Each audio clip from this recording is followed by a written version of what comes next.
আবার ২০ বছর পরে তার সাথে দেখা হয় যদি, আবার ২০ বছর পরে হয়তো ধানের ছড়ার পাশে কার্তিকের মাসে, তখন সন্ধ্যার কাক ঘরে ফেরে, তখন হলুদ নদী নরম নরম হয় সরকাশ হুগলায়।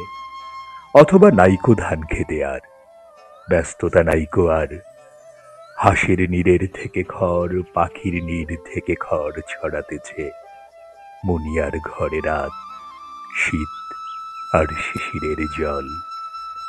জীবন গিয়েছে চলে আমাদের ২০ বছরের পার, তখন হঠাৎ যদি মেঠো পথে আমি তোমারে পাই আবার, হয়তো এসেছে চাঁদ মাঝরাতে একরাশ পাতার পেছনে, সরু সরু কালো কালো ডালপালা মুখে নিয়ে তার, শিরীষের অথবা জামের, ঝাউয়ের আমের। ২০ বছর পরে তখন তোমারে নাই মনে। জীবন গিয়েছে চলে আমাদের ২০ বছরের পার, তখন আবার যদি দেখা হয় তোমার আমার, তখন হয়তো মাঠে হামাগুড়ি দিয়ে পেঁচা নামে, বাবলা গলির অন্ধকারে, অসত্যের জানালার ফাঁকে কোথায় লুকায় আপনাকে।